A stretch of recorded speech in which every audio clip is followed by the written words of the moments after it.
Welcome back, you guys, for another session. I'm your girl, Wicked Raider 22, coming for some updates. And it's happened. Clan versus clan is all finished. And as you can see, out of my three accounts, actually, I'm surprised. This is the only one where my clan actually won. Why? Why?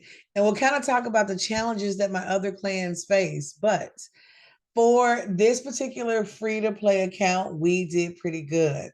For a little while, I will be honest and definitely say the first couple of hours, it was a little different because there wasn't a lot of activity. There were certain areas, especially when you were going through, just kind of seeing how your clan was doing compared to your opponents. And man, some of the activity was like really, really low. And so maybe around midnight, I logged back in to kind of get some things done. And I'm noticing a few more people have logged in, but still not too much activity. We were behind at some points, like by 50, 60,000 points. And I'm like, one of those. Got up the next morning, guys. People started kicking in, especially with Potion Keep, because this one stayed low for quite a while. And I can definitely see when your clan is a newer clan, has, maybe more beginner players, those are going to be the areas you're not going to be jumping into really hard. The other way you can definitely tell that this is more of a beginner levels clan is take a look at your like Fire Knight, spider objectives, the faction wars. There are certain areas in the game that are a little bit more difficult for newer players to get into those higher levels and really achieve those points they're looking for. So a lot of people stick to using this time to upgrade your champion. I got a comment and it was like, well, I kind of avoid CVC because of all the resources that are commonly used. And I agree. I have learned, and I couldn't figure it out when I first started playing this game in particular, but I have learned that one of the things to do is to always keep in mind that this is a competition that comes around roughly every 2 weeks. And so it's something, if you start playing and planning for, if you know you want to do a lot of work so that you can upgrade that one champion, like I'm focusing in my mind, who do I want a 6 star? I'm going to start building, running those campaigns now and saving all of those materials so that when Clan v Clan opens, that opportunity to get additional credit for doing something I was going to do already is my biggest incentive. It has been difficult, especially when I get shards, because I'm always hoping to pull this one champion, which for this account, if you don't know, guys, I really want to pull Dur the Hungerer. I have Dur on another account and I absolutely love that champion. It's a great champion to actually pull, especially early game. I have a video that I will link. If not, just go back in the playlist and you'll see a nice little champion guide on Dur. And Dur the Hungerer is one of those revivers. It's so good at what they do. So good. So actually, I think I pulled them maybe when I was level 15 or so. Like it was really early, one of the first little epics that I pulled. And oh my gosh, at first I'm looking like, what do you do? And so I threw some artifacts on there, started running them through campaign, and was a changed person since. So if you haven't heard the rant, you've got a little piece of it, but especially with your younger clans, you're going to notice lower numbers with Ice Golem. To be honest, it's just the type of rewards you get that I kind of avoid. Definitely with gear, upgrades, all of that stuff I try to hold for this magic moment. And they've really been pushing us with forge objectives as well. And we're going to hit on for the forge and glyphs as well. So that's going to be in a separate video because that's an area I am learning over time the importance of. So what do you get? What exactly do you get? We have a ring. We received 3 of those, just some different rarities there. Come over to clan rewards. And remember, I was telling you guys, based on your tier, you will be able to hit each milestone. Sometimes it goes in increments of like 30,000 points to 50,000, 100,000, and it will continue to climb. Well, as you can see, clan wise, we did pretty good. We were able to clear the entire tier. And I found out we made it to milestone 10 this morning. And so I'm pretty excited because this is actually the first time I've made it to milestone 10 with my particular clan. So I was really excited about that one as well. It'll be nice to move up to tier 2, and you can kind of see this is where the points needed. On a personal side, you have to at least put in 1,000 points of your own to be able to qualify for personal rewards or even clan rewards. The other thing is, in order to receive personal rewards, your clan has to win. And that's the part on the other accounts that kind of hurt. Because, guys, I mean, when I say I poured resources in because I wanted to upgrade my champion anyway, but I poured in so many resources, and we did earn several of the clan rewards, but none of the personal rewards. And that kind of sucked. But this is on the milestone tip. If we're able to move up to tier 2, points needed to get to that first level will be 30,000. But as you can see, some of the rewards that we received at the end of tier 1 are actually milestone 5. So for me, I kind of use where the ancient shard, falls within your rewards to kind of figure out where would it really start being worth it. And there's more than one opportunity. The other thing is the more you move up, there's actually 3, you start to go for books. So, learning the importance of being able to book a champion, being able to have all masteries built out.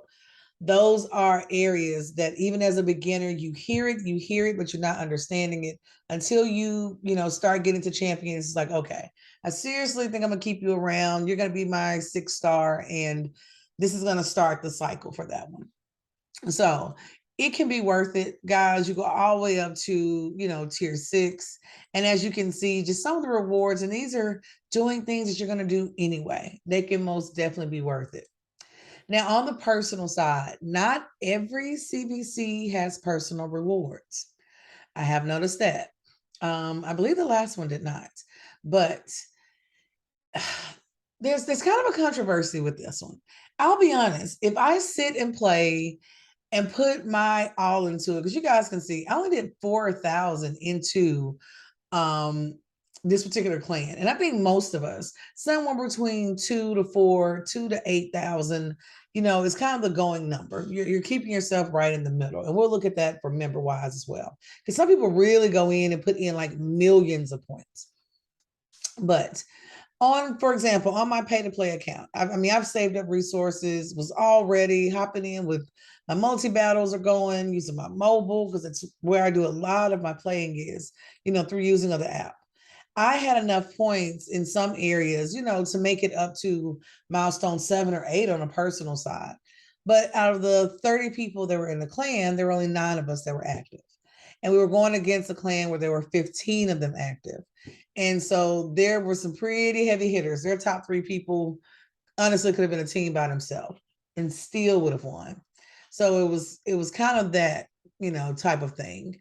But even here, we won, but personal wise, I definitely did not hit the 15,000 by myself.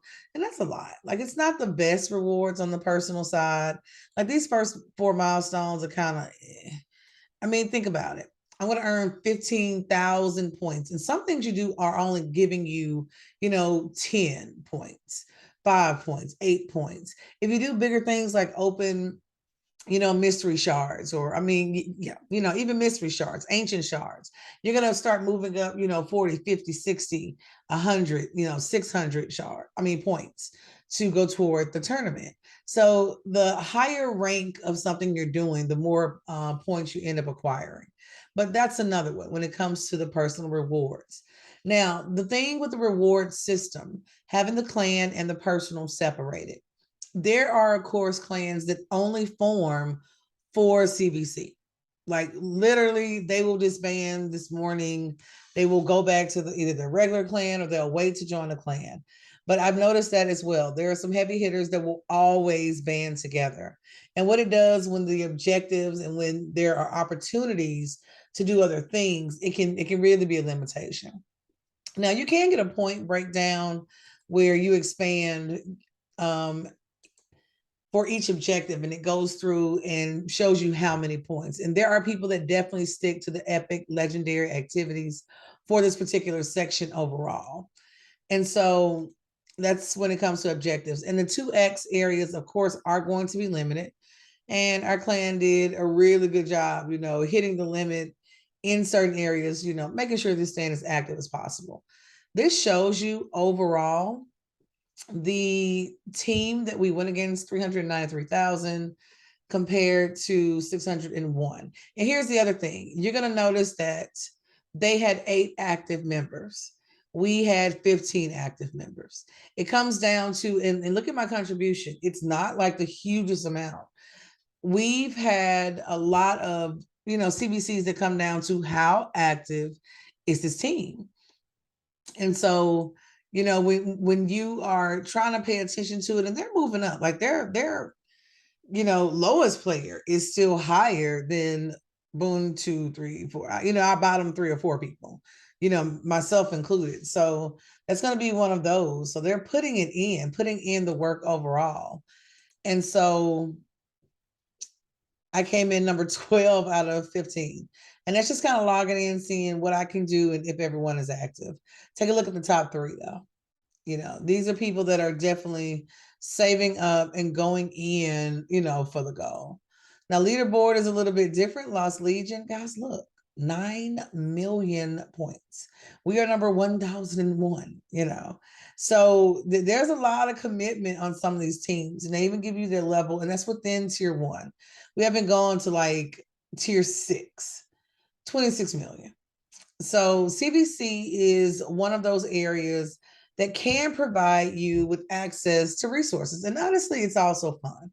It's nice to go in and see, what my contribution can do, what it's going to look like, where I did the best at, and know that there are certain areas that you scored more points than just, being there. So it's something that I enjoy. I highly recommend that you go in and join a clan. What I will do in my other accounts, as I'm, just starting to go through and think about how this experience went.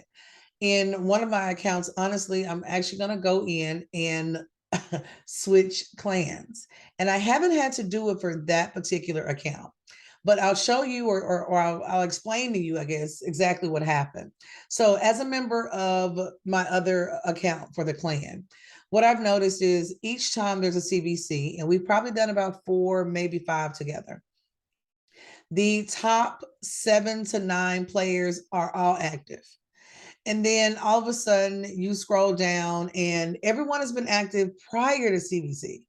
But then you look around and boom, no one. Like we may have 27 people who have been logging in, in 2 days or less. And then all of a sudden it's just red, red, red, red. And I'm like, where is this coming from? And so you end up going in thinking, okay, we're going to have 10 to 15 active people or 15 active people. This is going to be awesome. We'll be ready. And then you figure out only 4 of you are participating in CBC. That's been really difficult. And it's probably the biggest thing about CBC that a lot of people are looking at how teams are built, how they exist, what's going on with them. Because taking on quests, for example, and going the extra mile to complete something, and then you're thinking, hey, we're going to be rewarded for this one, or, this is going to pay off and push us to the next level. I love being, within the association of people that are at a higher level, that are, pushing in a good direction. So with clans, definitely keep an eye on the activity of the clan. Start thinking to yourself, how are we when it comes to day to day compared when it's time for us to really get out there and show what we can do. I know that our clan quest progress has been a little slow, but some of these quests, honestly, it's going to take a while, especially when you are at a beginning clan. And the other thing is I'm pushing myself, but as you guys can see, I'm 500 coins in and I'm still trying to figure out what should I be purchasing? Like, should I do fragments? Should I do, maybe a specialty accessory for the chest? I kind of thought about, should I continue to save until we go to the next tier? It would be nice to get an epic tomb, but that's only at level 13. And I think we're like somewhere by level, 4 or 5. So it's different. But figuring out, what's going to be worth it or what should I just leave and keep moving forward. It all kind of plays into what you end up doing in the end. I am a fan of, CBC just overall.